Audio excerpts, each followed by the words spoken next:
And which shall be followed by an invocation.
Please remain standing for a brief invocation.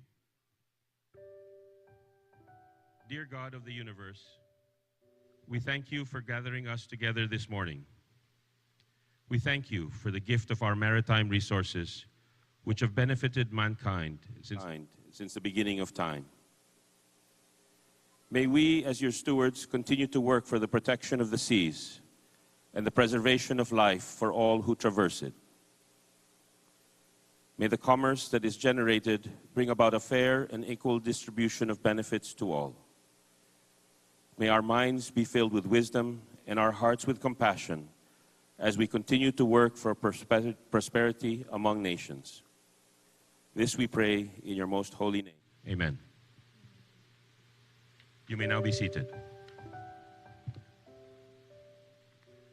Good morning, ladies and gentlemen, and welcome to the Summit Conference, Shaping the Future of Shipping, Seafarer 2050.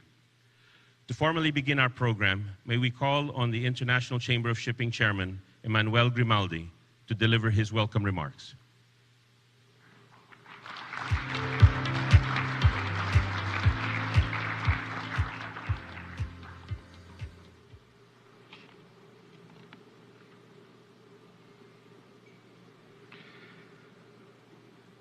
Mr. President, we are honored to have you with us. Good morning, Your Excellencies, ladies and gentlemen. Welcome to the Shaping of the Future Shipping Seafarer Summit. The first summit of its kind dedicated to the future of our workforce. It struck me recently that shipping seafarers are our most important asset, yet at many conferences and panels focused on seafarer, often they take place last. As our most important assets, we should put them first on the agenda. This is the beauty of our summit today. We are prioritizing seafarers through an entire summit, focusing on how we can build, nurture, and prepare our workforce for the changing landscape ahead. We need to transform seafarer roles to make sure that they can meet the needs of shipping in the future throughout education and training, recruitment and retention, and ensuring that our people are kept at the heart of our decision-making. We need to redefine the social contract of our seafarers and build a career offering and delivering opportunities for growth, and that does not view seafarer as a commodity. Seafarers have so much value beyond what they contribute to the shipping industry, and we have a responsibility to make sure that government recognizes this in the employment strategies. Today is a significant day. one that builds on the strong relationship developed between ship owners, maritime employers and unions during the pandemic. We are working together to create a better future for our workforce. In collaboration, we coordinated this summit around the Day of Seafarers so the industry could come together to celebrate seafarer around the world, whilst also laying our vision for the future of our workforce and working together as one. In many ways, our work is already underway. We have the Maritime Just Transition Task Force working to shine a light on the roles of seafarers and are going to play in the green energy transition. Crucially, the task force also looks at the steps we need to take to make sure the transition is just and equitable for all seafarers. My predecessor as chair of the International Chamber of Shipping, Esben Paulson, spoke here in Manila back in 2019, calling for a review of the STCW. And this significant moment acted as a catalyst, and the IMO is reviewing the STCW as we speak.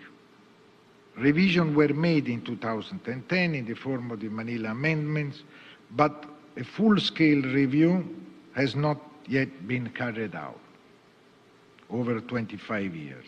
And the shipping industry looks much different now compared to the 1990s. We hope for the IMO to complete this review by 2026 and urge them to keep working towards this, because it's important for safety of seafarers, but also to make sure global trades continue moving. I'm delighted that later on today, everyone in attendance will have the opportunity to watch an Adventure Spirit, a recruitment video created by the International Chamber of Shipping in collaboration with the wider industry to showcase what a career in seafaring entails. Great care has been taken to make sure this video shows the wonderful opportunities that a career in seafaring presents. And it is very important to celebrate this in the opportune context of complex market and candidates. This video will be an important way of promoting seafaring to potential candidates. But it is you, the people in this room, who must actively engage with stakeholders after this meeting to promote our industry. I am grateful for the leadership of the Philippines in helping to coordinate this event, and grateful to the President of the Philippines for your dedication to safeguard our seafarers. As an important employee of approximately 12,000 seafarers myself, including Filipino seafarers, I am very appreciative of your leadership and support for developing this shipping industry. This summit really is the vision of our Secretary General, Guy Platten.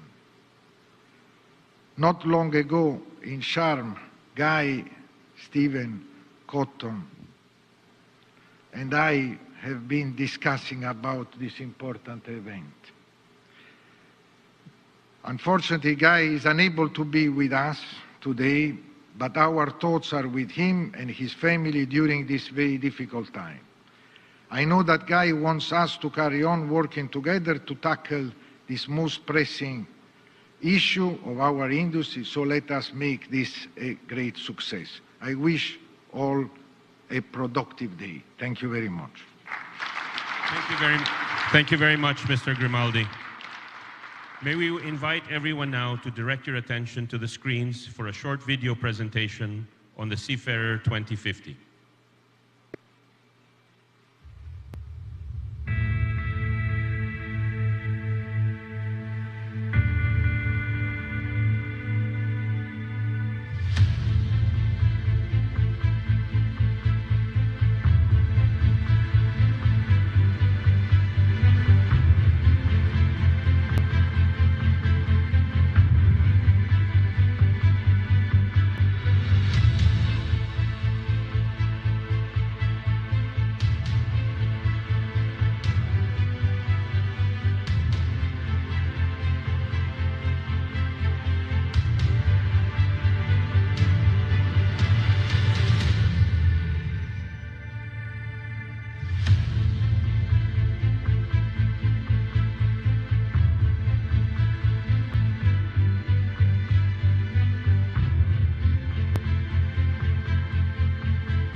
Thank you very much.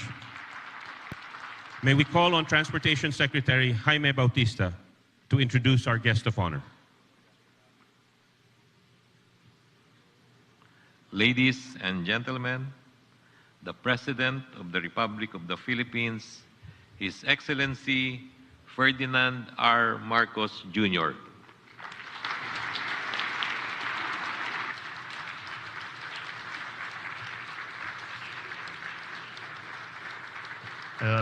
Thank you very much, Transportation Secretary, Jimmy Bautista, the Excellencies of the Diplomatic Corps who have joined us here this morning, Migrant Workers Secretary Susan V. Ople, the Labor and Employment Secretary Benny Laguesma, other members of the Cabinet, foreign ministers and policymakers who are with us today, the officers and members of the International Chamber of Shipping led by Chairman Emmanuel Grimaldi, heads of civil societies and international organizations, officers and members of the Filipino Ship Owners Association, and to all seafarers across the globe, my fellow workers in government, partners from the private sector, other distinguished guests, ladies and gentlemen, good morning. It's with some gratitude that I am here to join you and this International Chamber of Shipping and the Filipino Ship Owners Association, and I thank them for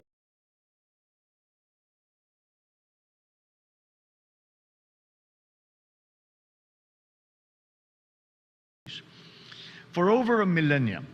Shipping and seafaring have aided the way we transport goods, people, and ideas to distant shores. It is through these maritime endeavors that our world has become smaller and more connected, creating the solid foundation of the globalized and interconnected world that we all live in today. Now we find ourselves at the turning point for this very crucial sector. In recent years, the entire transportation industry, including shipping, of course, is undergoing a huge transformation, marked by the coming of new and sustainable fuels, as well as the increasing deployment of digitalization and automation. To facilitate this shift, there is a need for the shipping industry to adapt and integrate new developments into their fleets, starting with the retooling of existing ships and the building of newer and more modern ships equipped with these new technologies. Of course, another central part of this change necessarily includes investing in a highly qualified and well-trained workforce that will build, maintain, and man these shipping vessels and sail towards other opportunities. This, along with many others, will be among the issues that we will be tackling in this gathering so that the future will be a smooth sailing for everyone. With all hands on deck, we must come together to envision and shape the future of the industry and global trade for the next 25 years. We can do this by identifying the skills required for the new generation of ships, discussing education and training requirements, and committing to a fair and just transition to build a future-ready and resilient shipping industry. Here in the Philippines, we are proud of our maritime heritage. We are also proud of the title as the seafaring capital of the world, with more than 500,000 Filipinos braving the vastness of the seas, comprising a quarter of the global maritime workforce. We are also grateful for the opportunities that our seafarers have created and are thankful for their wealth that they have brought home. I thus ensure everyone that this government will continue strengthening maritime-related policies and protecting our seafarers and their loved ones.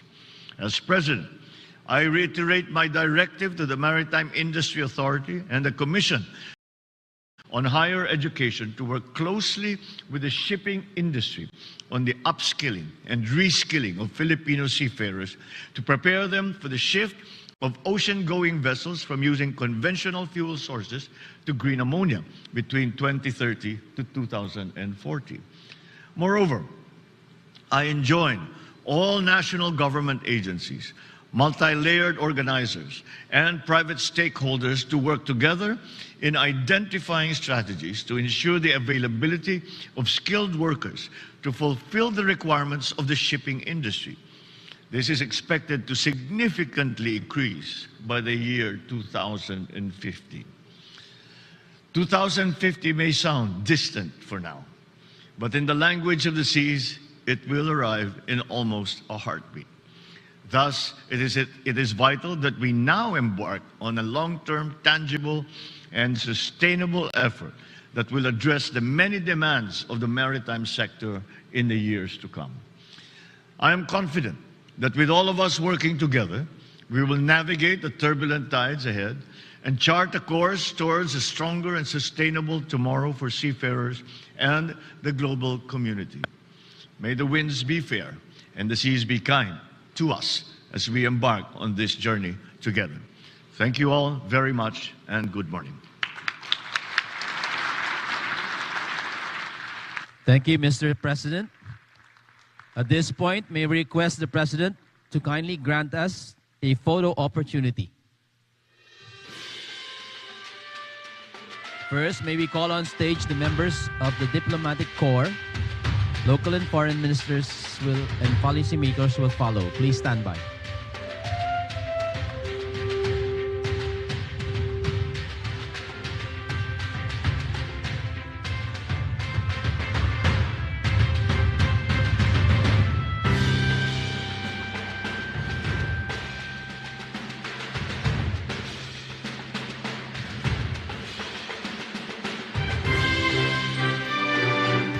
Members of the Diplomatic Corps, please come up on stage.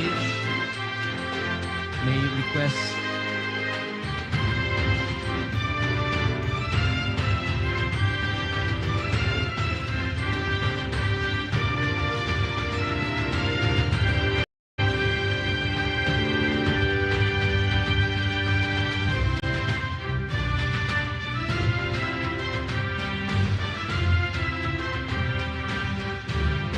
Ambassador Salinas, please.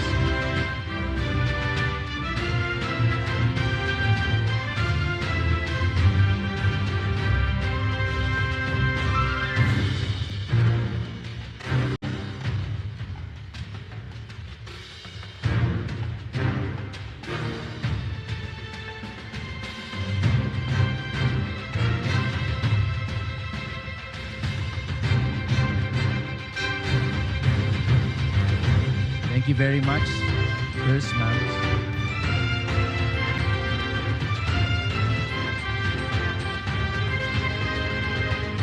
Thank you, members of this group. May I call on the next batch? The next group will be the local and foreign ministers and policymakers. Please come up on stage.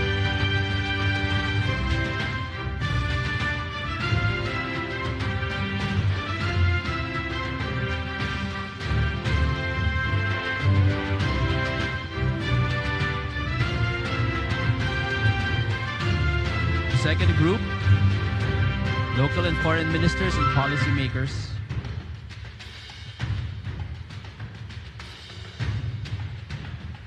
Please stand by.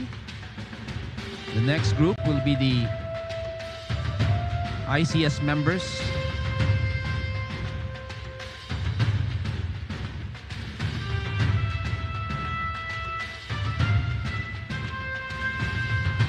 ICS board members, please stand by.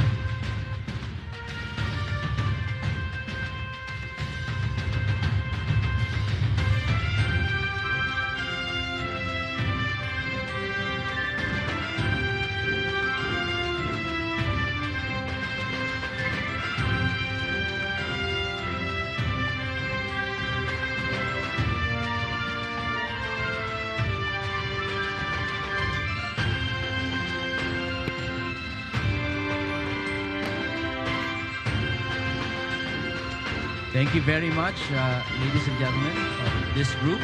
The next group will be members of the ICS board. ICS board members, please come up on stage.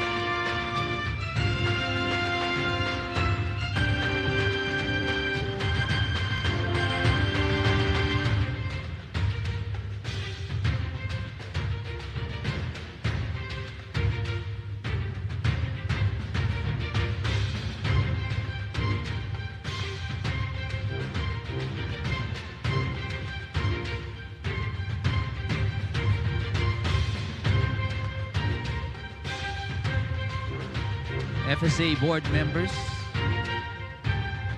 please stand by.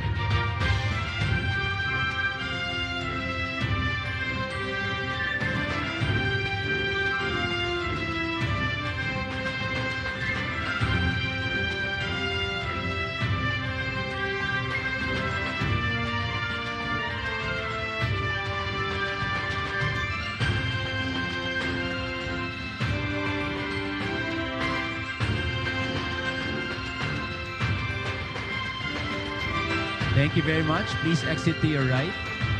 FSA board members, please come up on stage. Kindly watch your steps.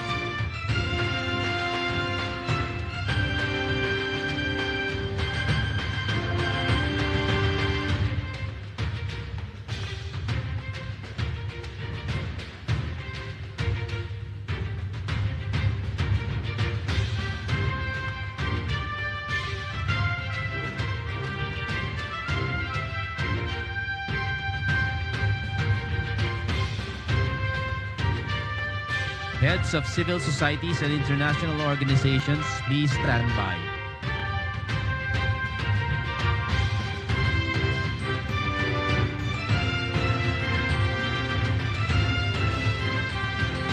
Thank you very much. Please exit to your right. For the final group, may we request heads of civil societies and international organizations to please come on stage.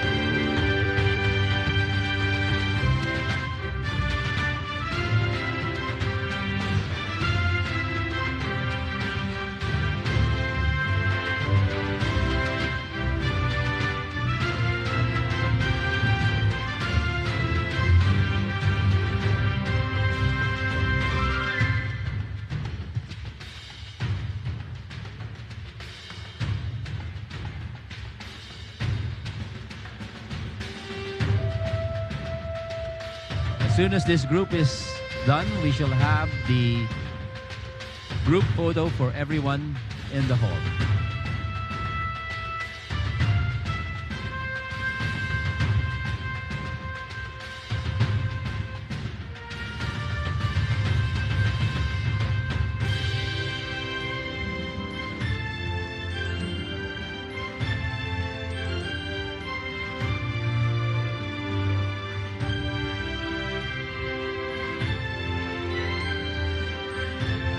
Thank you very much. Please exit to the right.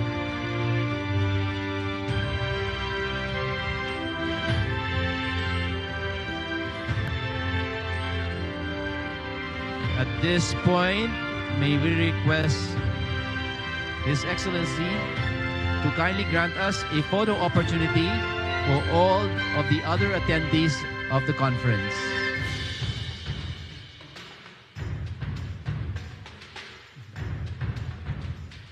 May we now invite the President and the rest of our stage party to please proceed downstage. The photographers and those covering the event could locate at the stage to capture the event.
may request members of the ICS Conference 2050 to please smile and give it your best shot once the President is in position. This is our attendance photo.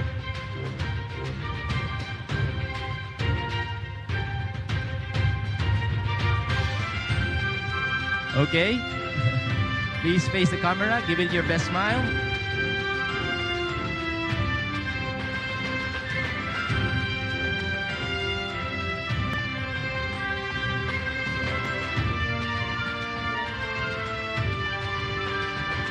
Thank you, Your Excellency. Thank you, everyone. Thank you, ladies and gentlemen.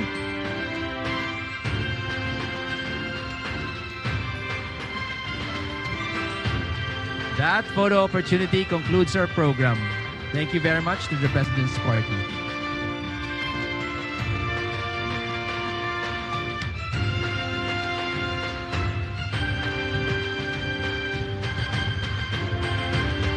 Once again, ladies and gentlemen, His Excellency Ferdinand R. Marcos Jr.